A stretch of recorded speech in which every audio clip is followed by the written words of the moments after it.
quando ti ho visto la prima volta, già sentivo che eri mio, tutto quello che sono.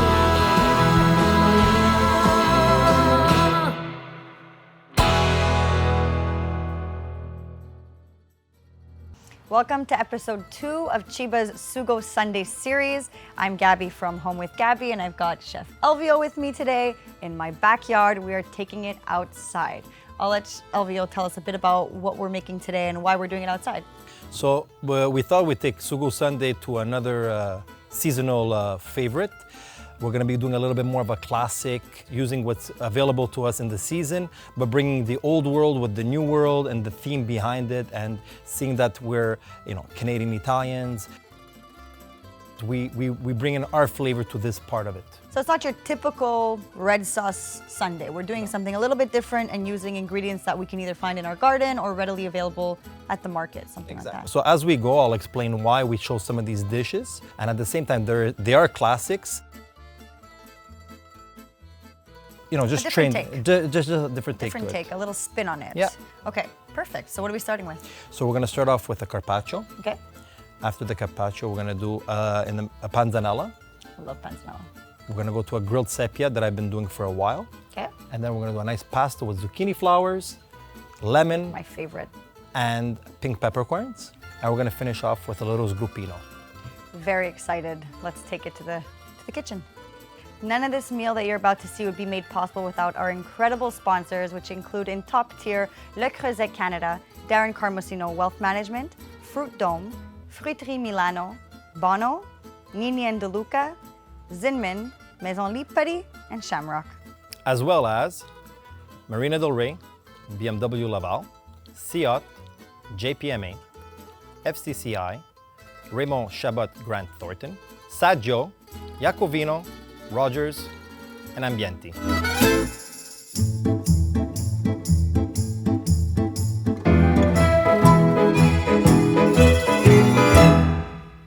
Okay, so what are we starting with here, Elvio?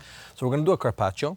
Okay. I'm going to start getting the meat ready. I'm going to show you a technique that I've been doing for a while. Okay. So it's a beef carpaccio, and you use which cut of meat, just so we're clear? So we're using a filet mignon supplied to us by Zinman. Okay. And we're going to be using some herbs from Fruit Dome Okay. as well. So here you already cut some pieces of the filet mignon, correct? Yes, So this is filet what you're going to be mignon. using? Yeah, I'm going to be using that. I'm going to use the hammer to tenderize the meat. Okay. I'm going to use a technique that I've been using for a while, using peach paper. Okay. And then from there, we'll dress it up. Perfect. And there's a little bit of history behind this, and I think it's going to go very well with the drink we're going to be doing. So carpaccio was made for a baroness, a duchess in Italy that was anemic. Okay. So the doctor recommended her eating raw meat. Okay. So she would go often to this restaurant called Harry's Bar. Which is now Cipriani, right? Cipriani, but they're classic. So the chef came up with a dish of meat, of beef, and what he did was he tenderized it and he made a little sauce that goes with it. Okay. Very traditional, but very classic and similar to the beef tartare. Okay. And when it came out, the bright red colors, the green, the white, and everything, they said, this looks like a painting of Carpaccio, because Carpaccio was a painter. He was an artist, okay. Was an artist. So what happened was they named it after Carpaccio, and that's why it is. So that's why when we talk about Carpaccio, there is only one true Carpaccio. It's the one from Harry's Bar. It's the one from Harry's Bar, and it's made with beef. So speaking of Harry's Bar, Cipriani, as we all know and love, I'm going to go get the drinks ready with some Cipriani Bellini mix, and I'll let you work on that, and I'll come out and we'll do a little cheers. All right. Sounds good. Great. So right now what I'm going to do is I took the meat, the filet mignon, which I sliced. I put it in between two peach papers like this. What I'm going to do is I'm going to center it, and using the flat side of my hammer, I'm going to beat, pounding it outwards, always spinning it. Spinning the paper as I hit, going outwards from the center, out, center, out, center, out, center, out, until I get the consistency I want, the thickness I want.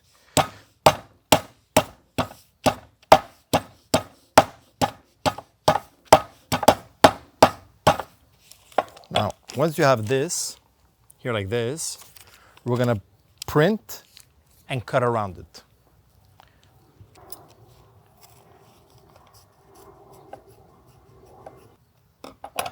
We get a little circle like this. What I'm gonna do is I'm gonna peel a piece of the paper and slowly peel off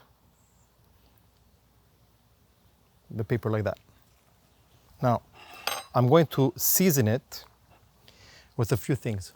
The classic sauce done for the carpaccio is called a salsa verde. Now, a salsa verde is basically the ingredients of a tartare mixed in one. If you're comfortable making a mayonnaise, make yourself a mayonnaise. You could put a hard-boiled egg in it. You could put anchovies, capers, herbs. I used herbs from Fruit Dome. I used chives, parsley, and then I put a little bit of capers from Épicerie Milano, Fruiterie Milano.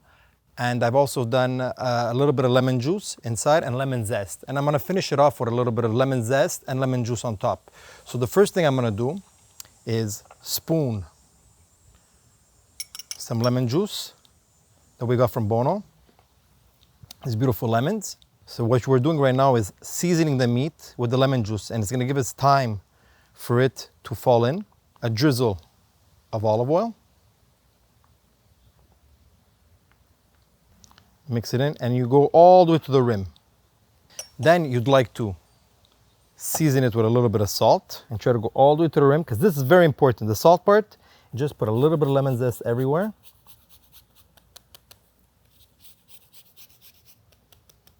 We're gonna spread a little bit of this salsa verde. You could go in any which way you want. You could just go on little dollops like this.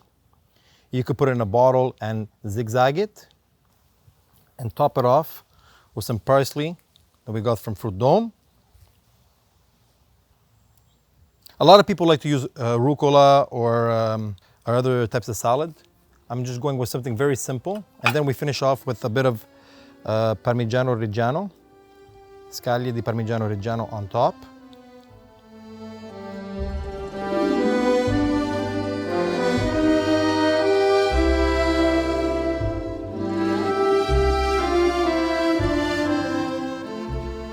There we go, Carpaccio.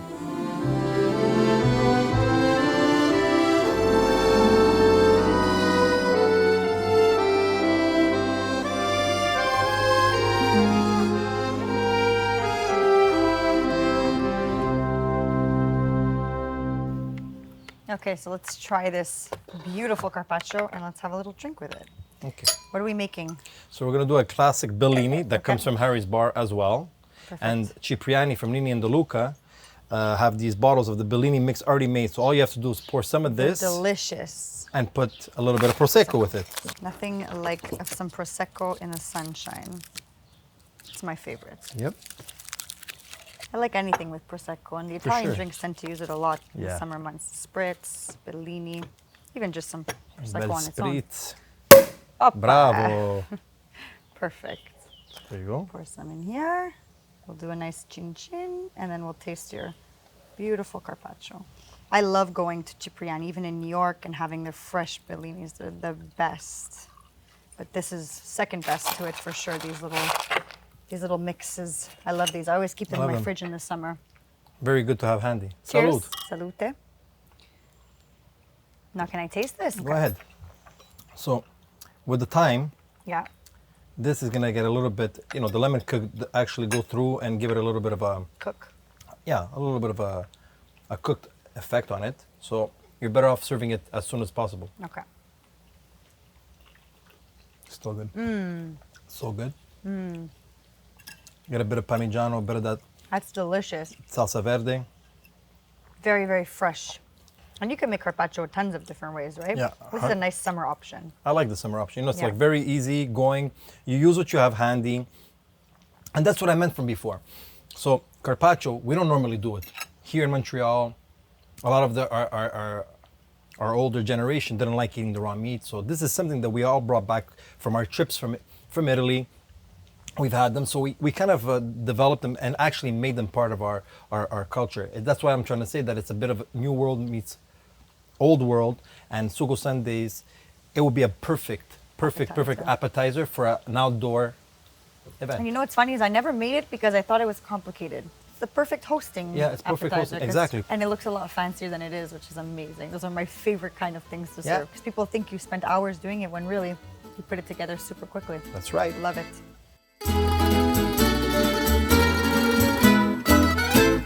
Basically, I have day-old bread, okay? And using day-old bread is best. You could just remove the crust, or you could use a baguette, whatever you'd like. Thing is, I like to give it a little bit of a summer feel by toasting it. I love that smell of a little bit of charred bread. I'm gonna let it grill, and then once it's grilled, I'm gonna let it dry out until it gets nice and crunchy, and that's gonna soak up all the tomato water and all the juices that come from the salad, and it's gonna give it its beautiful, beautiful texture towards the end. Okay, so now let's add some vegetables in the mix, right? Okay. The panzanella salad. Classic Italian. There's so many different ways to do it. I feel like people have tried a million ways. What's your take? So the classic one is basically done with bread that's been soaked in either water or milk before to soften it up. Okay. Tomatoes, lots of onions, basil. Some people like to put oregano. What I'm gonna do today is we got some beautiful heirloom tomatoes from Bono. Okay. And some red onions.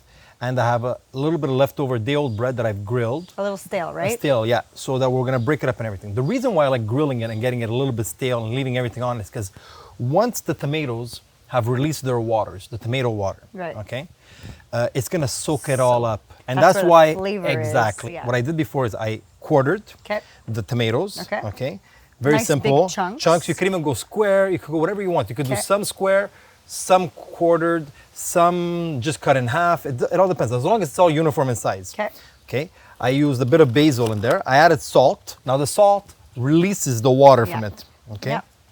Now Fruit Dome provided us with his basil, which I just like tearing it apart, throwing it inside, making it very casalinga style, like very simple, no pretentiousness. It's so fragrant. Yeah. When you cut it with your hands. They even say, like, if you're making a drink, you clap the basil in your hand to release the flavors, Exactly. right? That's what aromas. they do. So we're gonna leave the basil out here. Okay. We have the red onions. Red onions, okay. As well, that I soaked in water to remove its pungency, okay, to remove its powerfulness. Okay. So you just remove it from the water. It's soaked in there for a while, okay. That's something I didn't know. That's a good trick. Yeah. Okay. We're gonna just put all of this in there, and it's gonna also create a little bit of mellowness to this dish, right? Which is very aggressive as well, because a lot of onion, you know.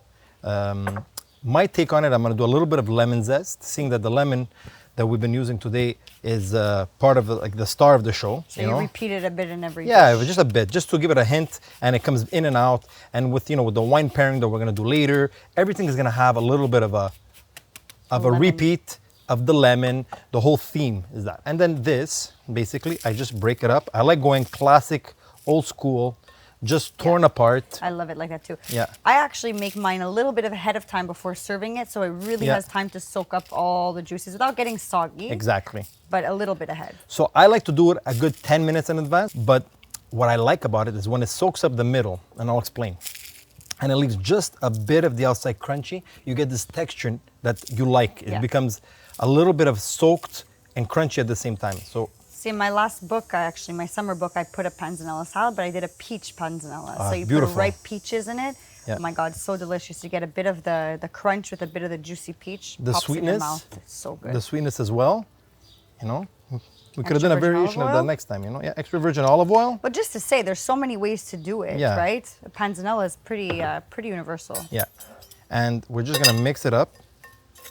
So salt, olive oil, that's it? Yeah, a little bit of chili if you'd like. Oh, okay. I can get some in my garden if you want. We'll get them. We're gonna put it. Okay, I'll go grab one.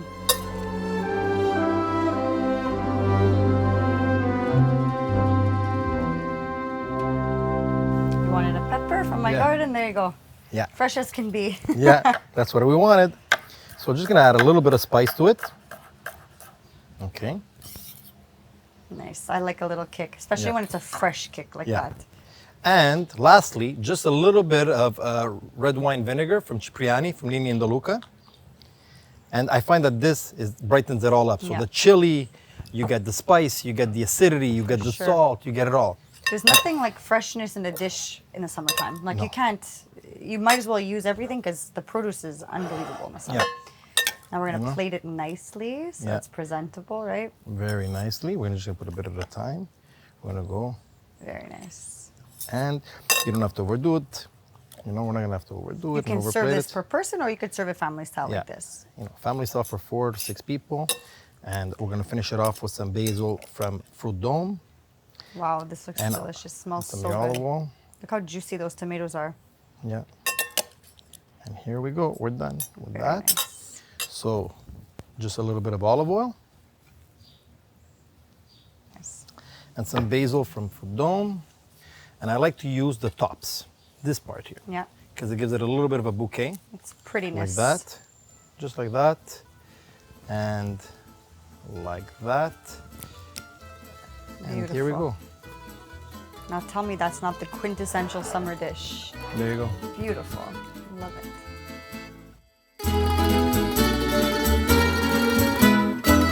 So we had a little bit of meat. We had a nice salad. Now we're going to go into fish. A little surf and turf tonight, right? Yeah. Kind of. Kind of, yeah. It's just a little mix for an antipasto, just to get put on the table. This could be done in advance. I'm going to show you how it's done. So this is the portion that's going on the grill, right? This part here, this is the cuttlefish. Now the cuttlefish we got them from Shamrock. Okay. They're one of our sponsors that got us this fish. Cuttlefish is in the cephalopod family. So octopus, calamaris, squid, all those are part of the cephalopod family. Now, a cuttlefish, which is called sepia in Italian, has a shorter, more rounder body, and the tentacles, they're a little bit more shorter in comparison to the calamari, okay? Now, these ones are U1 to U2s in a pound. They're larger, and why I like using this is that the thickness of this fish has much more texture as opposed as using the little ones. Now, you could use the little ones, but you would have to skip the whole process of beating it the way I did with the tenderizer. The tenderizer, right? So basically, if someone's going to Shamrock and they want to make this exact meal, they have to ask for which one? For the U2s. U2? Or U1s, meaning under 1 or 2 in a pound. Okay. Okay, and it looks like this, okay? And what I usually marinate it, very simple. A little bit of garlic. Okay. I like to use thyme and lemon. Okay. But rosemary goes very well with this. Okay. And what we're gonna do is basically tenderize it the same way I did with the filet mignon and the carpaccio.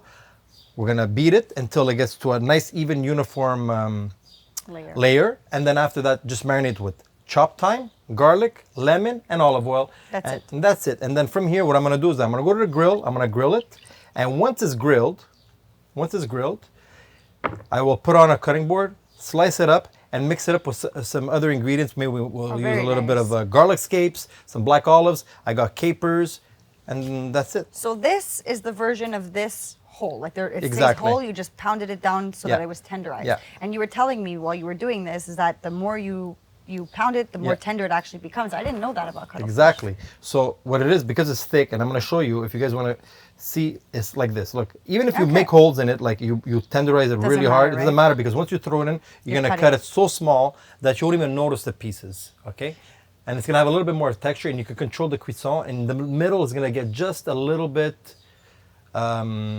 like it's going to be almost like a medium, you understand? But the carryover cooking, meaning once you take it off the grill, you leave it on the counter for a bit, it's going to carry through and it's going to cook it fully evenly. Okay, so so it's a super hot grill? Like how are you going? Very hot. So as hot as you can get it, throw it on. You're going to see it's going to start to curl.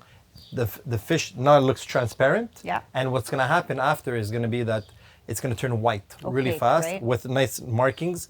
You're going to flip it on the other side. You're going to see it's going to turn again. Once it unsticks from the grill itself, it's ready to go. Put it in a bowl, cut it up, mix it up, leave it room temperature. This fish is better served room temperature than it is cold. Okay. Okay? Or hot. Or hot, okay. Perfect. Okay, so grill it up. And while you're grilling, I'm actually going to set the table. We're going to do a nice coastal theme too, so I think this will work in really well. Great. Awesome.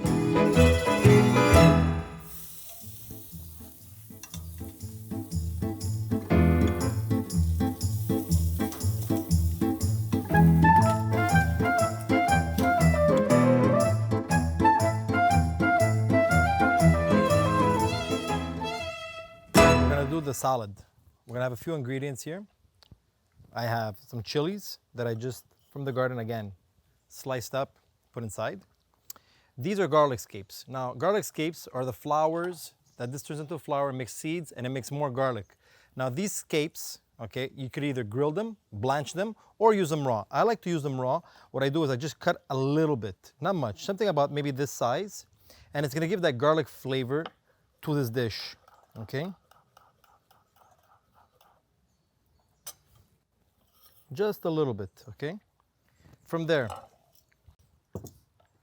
cut it in half, okay? Maybe cut it in half again while it's still warm, and just chop it up like this.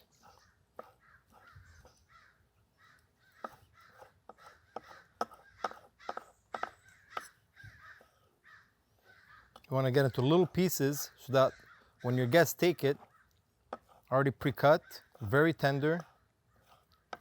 I like to serve at room temperature.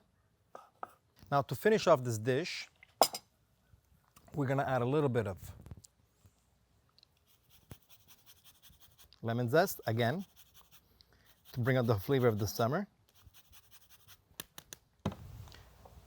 Gaeta olives, okay? They're from Gaeta. It's a region in Campania, okay? I removed the pit from it, so you just have to add it inside there like that. We have some caper berries, okay, that I just sliced up. We're gonna put inside. And again, some red onion. And to finish off, we're gonna squeeze a little bit of lemon juice in it. Dredge with olive oil.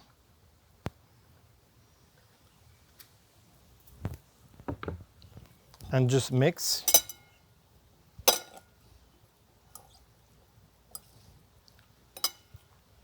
Now, as for herbs, we used rosemary. We could use rosemary. We used thyme this time, okay? But I'd like to tear some parsley, okay?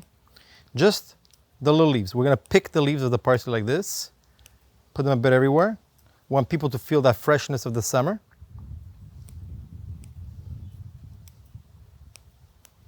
Like that. We're gonna make it as pretty as possible. Always. We always eat with our eyes first. Get a nice little vibe going there. Like I said,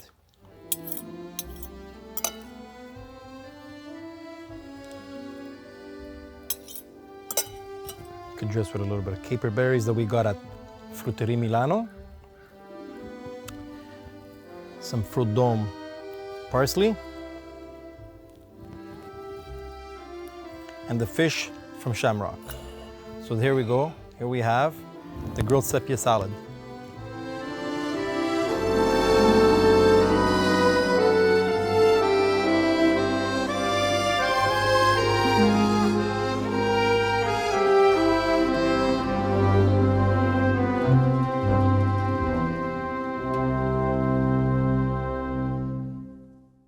Okay, so I just set the bulk of my table over here and I want to take you through it and show you what the concept is and how I kind of blended the casual with a little bit of elevated at the same time.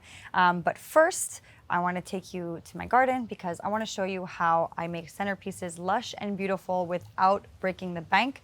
And that's by using what I have readily available in my garden. So as you can see, I've got some vases here that are empty. Let's go to my hydrangeas, snip some off, and I'll show you how I create a beautiful centerpiece for $0.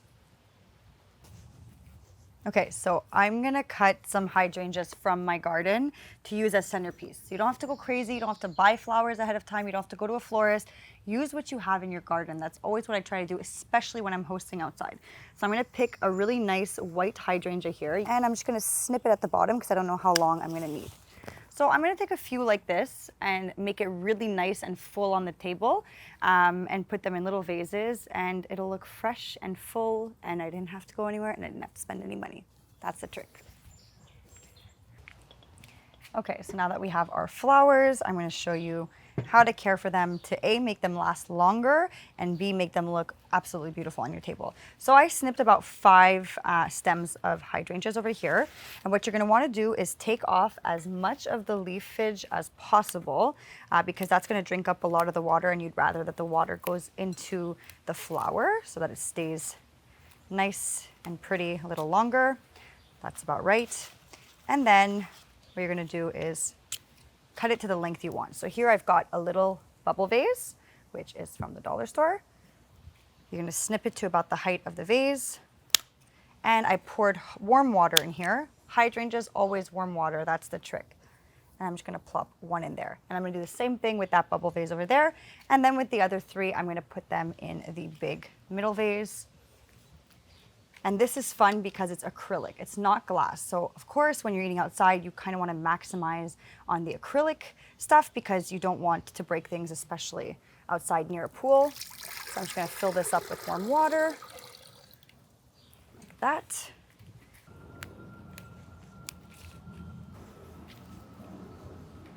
And there you go, just like that. Super easy centerpieces on a dime.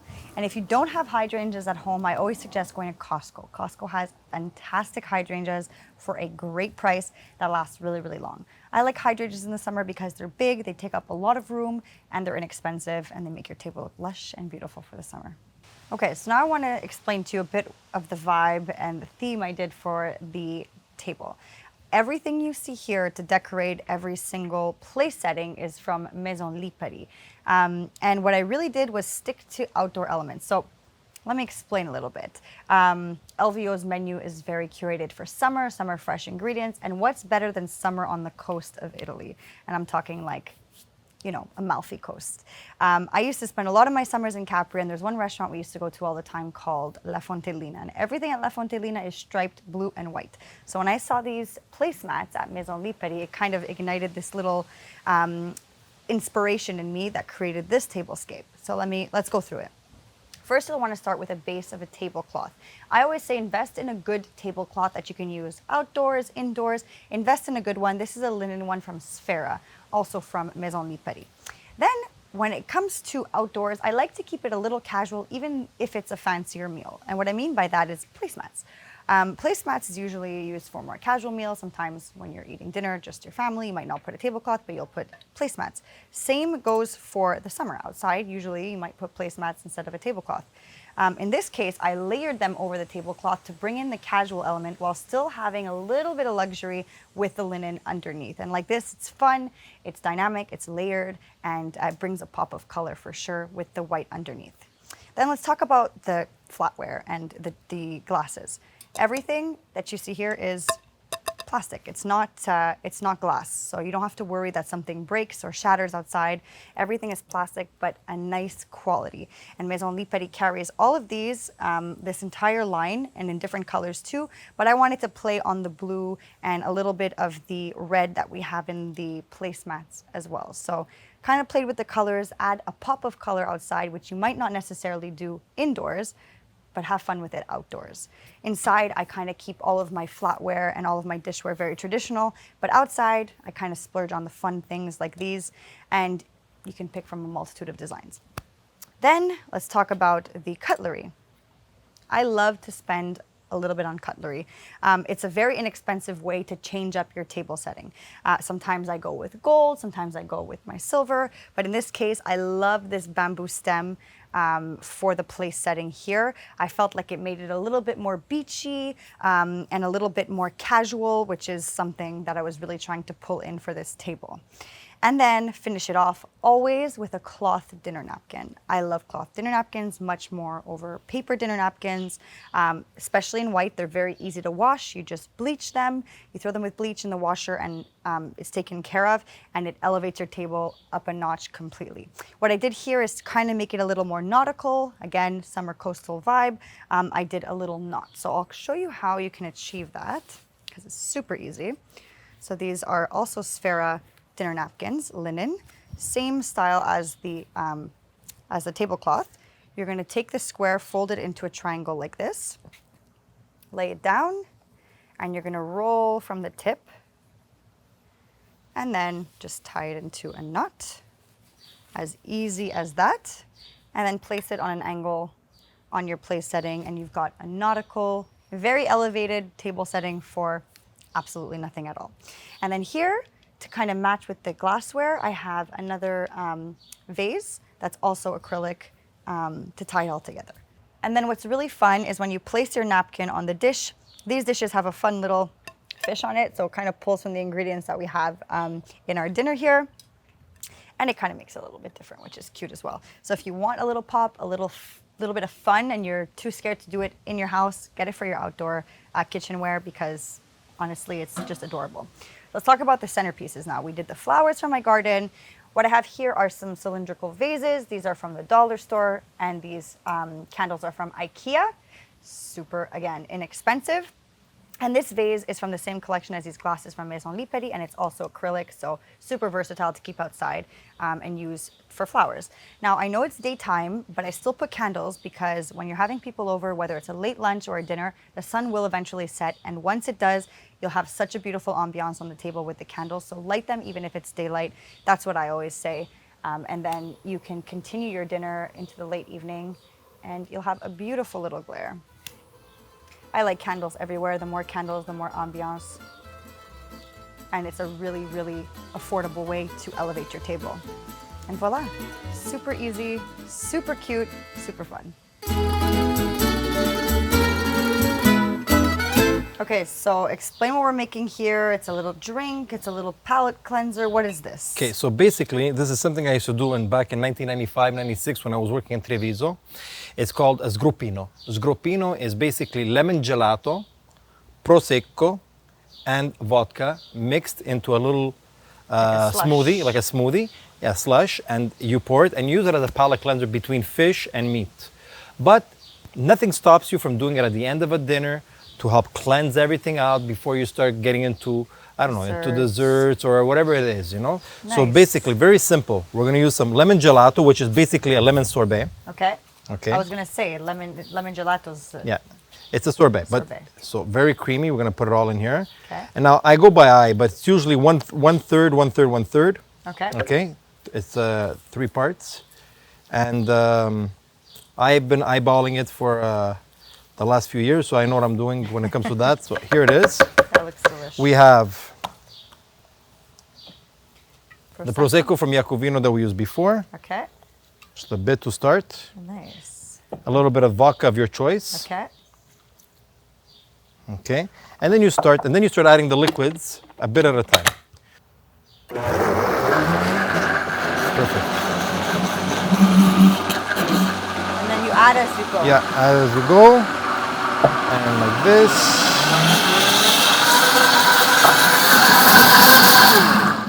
And it's perfectly melted. Wow, like that looks really nice. We could pour directly into there, but you're better off always pouring it into something else first. And then you serve it, you can serve it table side or... Table side, you bring it to the table like that. Very nice. We'll try it here. I'll make us nice glasses. Shake it a bit. You could just shake it like you know, yeah. There you go. That's it. That's the way we want And it. how much do you serve per person? That's a lot. That's good, a lot? but that's a little. And one thing you have to understand is that this, you could, it gets to your head very, very fast, so you don't have to drink because it's very cold and everything. So I'll take the big one. Yeah, you get the big one. Cheers. So salud, salud. Oh my God. But how good is that? Oh my God. I love it. No, that is fantastic. I And you want to could jump drink- in the pool right now and drink If you drink this and jump into the pool, flying. you're flying. You're all over the place. Between the vodka and the Prosecco, Yeah, so wow. it gives this little creamy texture to it. It's not how you would expect it to taste. At all. At huh? all. Doesn't taste alcohol-y or anything. At but all. We put a lot of alcohol in it, if you That's notice, you know. dangerous. It is very dangerous. And I split it into 2 glasses. We've got like 4 ounces of alcohol in each of them. Yep. That was delicious. I could have that like dessert. Yeah. I swear. Yeah. It's perfect. It just goes down easy. Let's add it to the big glass. Yeah, I know.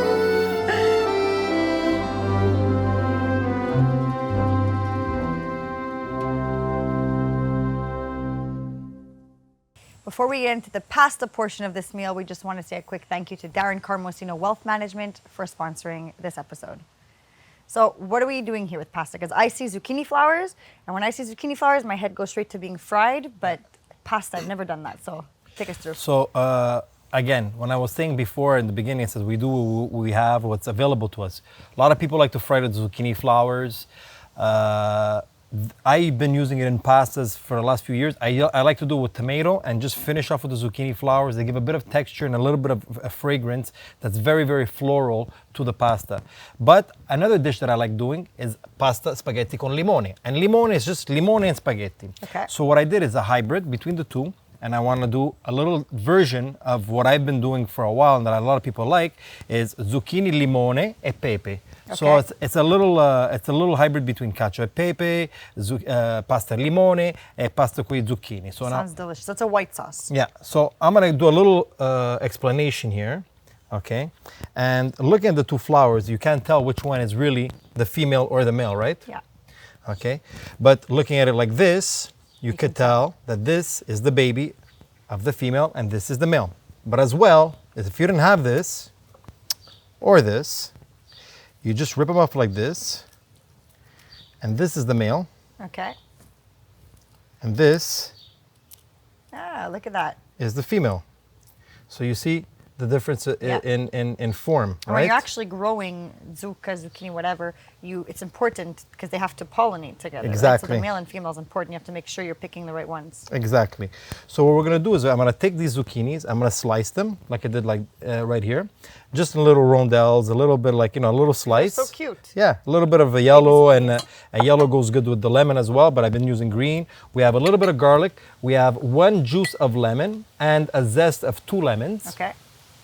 Garlic, red peppercorns, because the red peppercorns bring out the fruitiness of it all. And you can actually taste it like that. Oh, nice. Okay. A little Parmigiano and olive oil. Okay. And to go with the pasta today, I personally like spaghetti. And we're going to be using from Nini Deluca again, the Cipriani spaghetti. So I'll let you work your magic inside.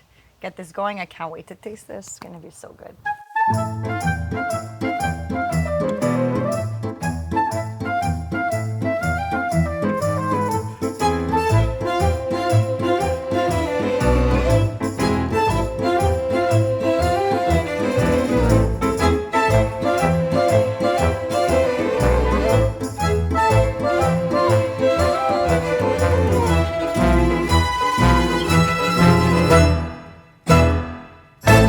Tear up some zucchini flowers in here. So they're going to cook in the heat of the pasta. Yeah. Once we drain the pasta and everything, they're just going to wilt inside. And you use Le Creuset cast iron for this, yeah, right? We use the Le Creuset cast iron for this. I also sauteed in their little cast iron. The brazier. The brazier. Yeah, that one's great. Here, let this one go. Okay. Okay, add a little bit more of lemon juice. Okay. Okay.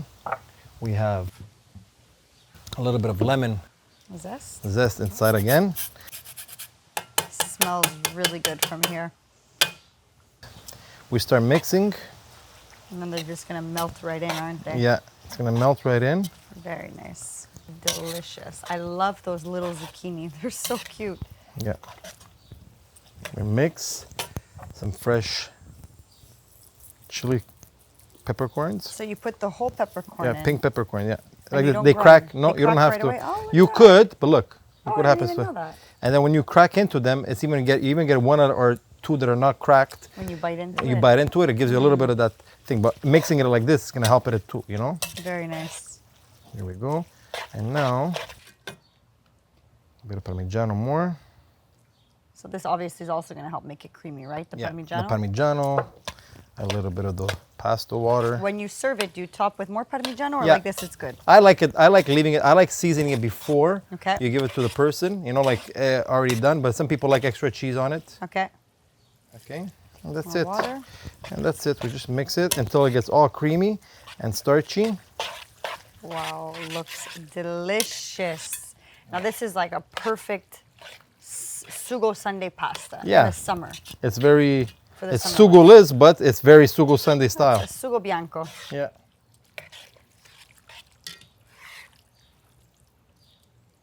Look at that, nice and creamy. That looks delicious. And I can't say I've ever had pasta with fiori di zucca like that. I really don't think I've ever had that. This looks delicious. I've had them stuffed, I've had them fried. We're gonna drip it off. We don't want to get, and then we could put more sauce on it like that. Parmigiano. Look at that. Beautiful. And Some more peppercorn. I didn't know that they crushed like this. This is really cool. Yeah. Look at that. there you go. Would Very you like a little nice. plate of it? Yeah, of course. I'll never say no. Okay. Just a little bite like that. Yeah, that's good. There you go. Put a little bit of cheese, a little bit of pepper extra. There you Ready. go. Buon appetito. Thank you. Gotta taste test it. You get a taste of the lemon, a little bit of the cheese. The little zucchini would give like a really nice little crunch, and they're sweet. Yeah. Really delicious. Now, why don't we open some wine to pair with this? Yeah, we're gonna feel open like up. We'll finish off with some wine. We're gonna do Came up some with wine. some nice pairings. Yeah. Okay, let's check it out.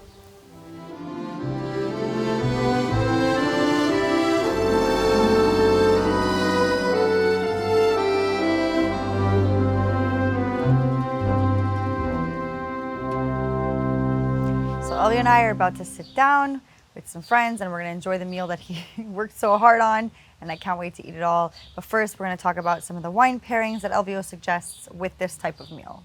So when I spoke with Charlie from Jacovino, we kind of went with two ways of going with it. Okay, what I really liked with I asked for Chardonnay to cut through the fat, the acidity. I needed something fatty, but it has also little notes of lemon. Oh, nice. So this Chardonnay here that he provided us has like little back notes of lemon in it, but also still very buttery. So it'll go well with the pasta. Okay. Okay. It will go very well as well with the acidity in the sepia as well, right? As for the Carpaccio and the Panzanella, he recommended to go with a Rifosco. And this is the one of the reds he recommended to go with it, and it just matches very well. It's light. It has nice notes that'll mix well with the Carpaccio and as well as with the Panzanella. So a good summer red. Yeah, good summer red, a great Chardonnay to go with this kind of meal. Perfect. So we will pop these open and we'll enjoy a really nice meal. And we just want to thank you for joining us on episode 2 of Chiba's Sugo Sunday. This was so fun. And I can't wait to see what you're going to cook up next, Elvio. We'll see. Buon appetito. Buon appetito. This meal would not be made possible without our incredibly generous sponsors, which include in first tier Le Creuset Canada, Darren Carmosino Wealth Management, Fruit Dome, Fruiterie Milano, Bono, Nini Deluca, Zinman, Maison Lipari, and Shamrock. And in second tier, Marina Del Rey, BMW Laval, Ciot, JPMA, FCCI, Raymond Chabot Grant Thornton, Saggio, Jacovino, Rogers, and Ambienti.